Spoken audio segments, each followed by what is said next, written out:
So you've probably heard of i5, i7, and i9, right? But what's actually the difference? Maybe you're out to buy a laptop for college. We all know that means Netflix marathons between study sessions. Or you're building your dream gaming PC to play Minecraft with Ultra HD shaders. And suddenly, these numbers hit you like a cold fish to the face. Sure, you could save some cash and go with an i5, but then your PC might run like a potato trying to swim through molasses. And yet, Intel's out here making i5s on purpose? I mean, why wouldn't they just make every chip a lightning-fast i9? Well, it turns out they kinda do. Sort of. Here's the deal. It's all about the fabrication and a process called binning. Let me explain. Imagine walking into a bakery where they're hard at work making thousands of cookies. But instead of aprons and oven mitts, the bakers are suited up like they're handling radioactive uranium. And these aren't just any cookies. These are wafers, big fancy silicone wafers that go through about 1,000 microscopic, high-stakes steps before they have a chance at being called chips. And that's just the start.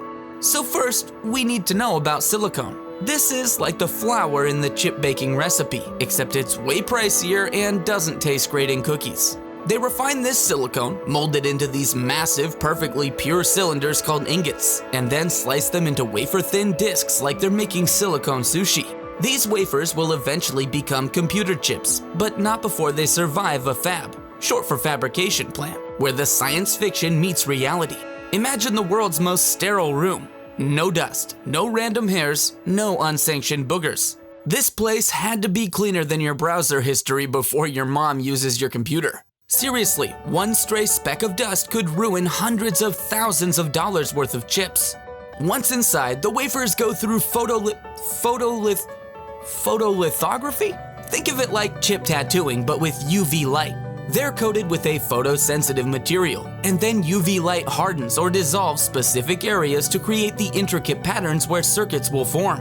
They carve out these microscopic paths where the future electrons will zip around like they're training for the Indy 500. Except they're electrons, so it's more like the Indy 500 on the molecular level.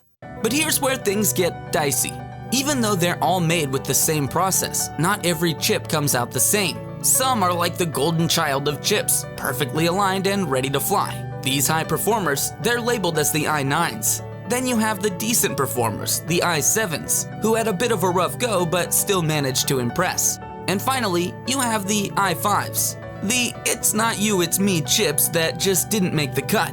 Intel calls this sorting process binning. And no, they're not out here setting out to make i5s on purpose. It's just that some chips are straight A students, some are solid B kids, and some are hanging on by a C-. But hey, they're still passing.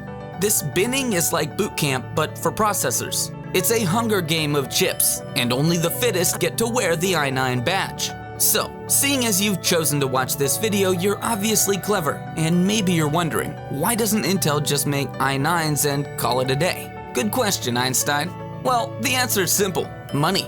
If Intel only made i9s, they'd have to charge an arm, a leg, and probably your firstborn to make up for all the chips that didn't quite make the cut. That's not exactly a winning business strategy, is it? Think of Intel as a big shot bakery. Not everyone wants or can afford the gourmet level gold leaf covered cookies. Some people are perfectly fine with a regular chocolate chip cookie, as long as it works. By offering a variety of options, Intel gets to maximize profits from each batch of chips, from the creme de la creme i9s to the still pretty good i5s.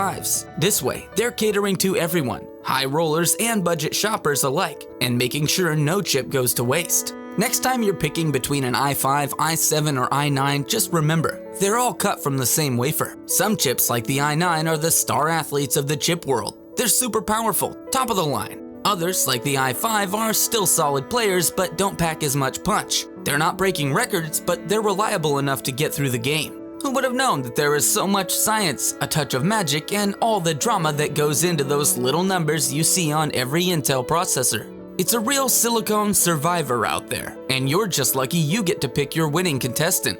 As always, please subscribe. Love you.